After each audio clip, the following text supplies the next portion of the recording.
Welcome to the English news of Binh Phuoc television station and newspaper. I'm the one now. Following are the headlines as usual. Leaders of Cambodian localities delivered Tết greetings to Binh Phuoc.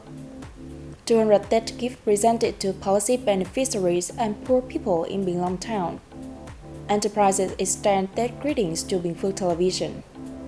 Party chief chairs anti-corruption central steering committee section. Prime Minister Phạm Minh Chính wraps up his official visit to Laos.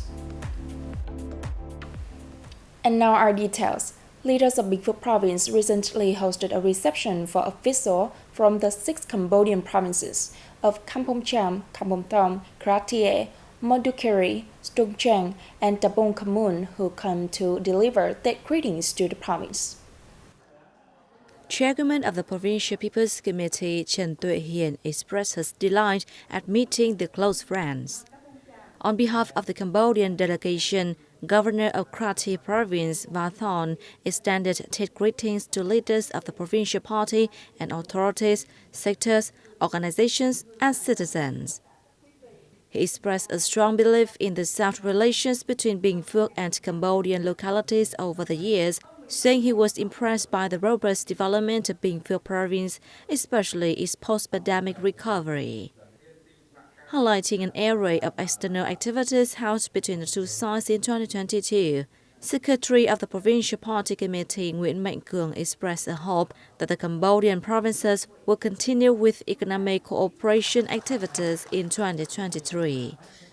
They should also work to protect border markers and border lines to maintain peace, stability, and development, he emphasized, while also asking that they support enterprises from Binh Phuoc operating in Cambodia. He also expressed a hope of receiving further support from Cambodian localities in the search for and repatriation of remains of fallen Vietnamese soldiers. Standing Deputy Secretary of the Provincial Party Committee and Chairwoman of the Provincial People Council, Huỳnh Thị Hằng, had visited and presented 200 Tết gifts to policy beneficiaries and poor and near-poor households in Bình Long town. The gifts, each worth 500,000 dong, were presented to policy beneficiaries and poor and near-poor households in Hương Chiến, An Lộc, and Phú Đức wards. She also delivered Tết greetings and presented gifts, each worth 5 million dong, to competent forces working over the holiday. Earlier, she conveyed Tết wishes to officers and soldiers at the Lộc Thiên Border Guard Station, the Border Guard Station at the Hoa Lư International Border Gate, and the Binh Phuoc Province Border Guard. She hailed the contributions made by the armed forces to local socio-economic development in 2022, including the Border Guard Force. Ladies and gentlemen, Chairman of the Nhân Group Vũ Mạnh Hùng and General Director of the host Vietnam and Cambodia, Johan van der Ban, have visited and delivered their greetings to the Binh Phuoc radio television station and newspaper. Hùng Nhân and the Hills are developing large agricultural projects in Binh Phuoc, including in animal husbandry, raw materials for animal feed production, and the development of high-tech agricultural trains. Mr. Hùng and Mr. Van den Ban expressed a wish to exchange communications cooperation with the radio television station and Binh Phuoc newspaper in the time to come.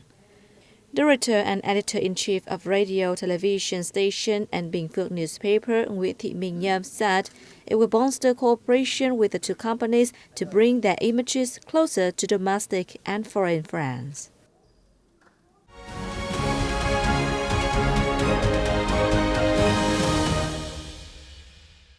Party General Secretary Binh Phuoc on January 12th chaired the 23rd section of the Central Steering Committee on Prevention and Control of Corruption and Negative Phenomena to review its operation in 2022 and decide its working agenda for this year.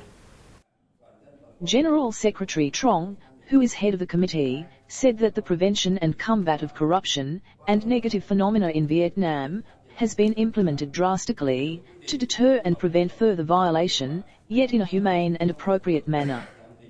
He emphasized the need for smooth coordination in the fight and demanded that party officials and members particularly members of the steering committee, should set examples and take the lead in preventing and combating corruption and negative phenomena. The party chief also said, "It is necessary to review and address loopholes and inadequacies in policies and laws, soon complete the revision of the land law, the law on bidding, the law on property auction, and draft laws related to anti-corruption work, and promulgate the National Strategy on Corruption Prevention and Combat to 2030. Coming up now is the report of activities by Prime Minister Phạm Minh Chính in Laos before he wraps up his official visit to the country on January 12. Prime Minister Phạm Minh Chính and his Lao counterpart Sonsay Sivadon co-chaired the 45th meeting of the Vietnam-Laos Intergovernmental Committee in Vientiane on January 12. The meetings held on January 11-12 saw the attendance of representatives from more than 20 ministries, agencies and localities of the two countries. The two sides agreed to concretize conclusions by the two policy bureaus, as well as the agreement on the 2023 cooperation plan in order to boost collaboration across spheres. They will also work to create changes in partnerships in economy, culture, education, healthcare, and science technology, raise the efficiencies of investment, and promote socio-economic infrastructure development in Laos. The two countries agreed to focus on the implementation of joint statements and agreements reached by the two policy bureaus and others, including the one inked at the 45th meeting. Visiting Prime Minister Phạm Minh Chính and his Lao counterpart Sonsay Sivadon co-chaired the two countries' investment cooperation conference in Vientiane on January 12. Vietnam has a total registered investment of $5.34 billion in Laos, making it one of the three biggest foreign investors here.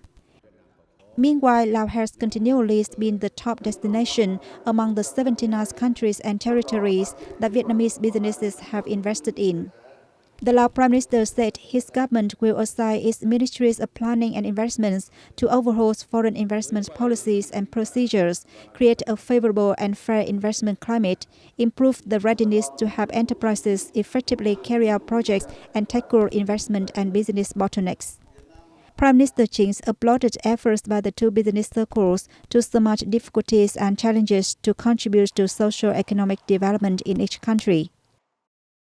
Prime Minister Phạm Minh Chính and his Lao counterpart Sonsay Sivadon visited a photo exhibition on achievements in the two countries' economic cooperation held in Vientiane on January 12. The display, part of Prime Minister Chính official visit to Laos on January 11 to 12, was held by the Vietnam News Agency on the sidelines of the 45th meeting of the two countries' Intergovernmental Committee and the Investment Cooperation Conference. It showcased all around partnership between the two countries over the past years, with a focus on finance, banking, energy, telecommunications, agriculture, and forestry. The photo includes those of many Vietnamese invested projects across Laos, which have contributed to local socio-economic development, job creation, and income improvement, and also won high evaluations from Lao leaders and people. The Ministry of Foreign Affairs held a press conference on January 12. Let's take a look. Foreign Ministry's Deputy Spokesperson Phạm Thu Hằng told the conference, Vietnam believes that all activities of international collaboration, including maritime collaboration, need to be in line with international law. Hằng said in reply to reporters' question on Vietnam's reaction to the ruling of the Philippine Supreme Court on January the 10th that said the country's energy exploration deal with Chinese and Vietnamese firms in 2005 was unconstitutional.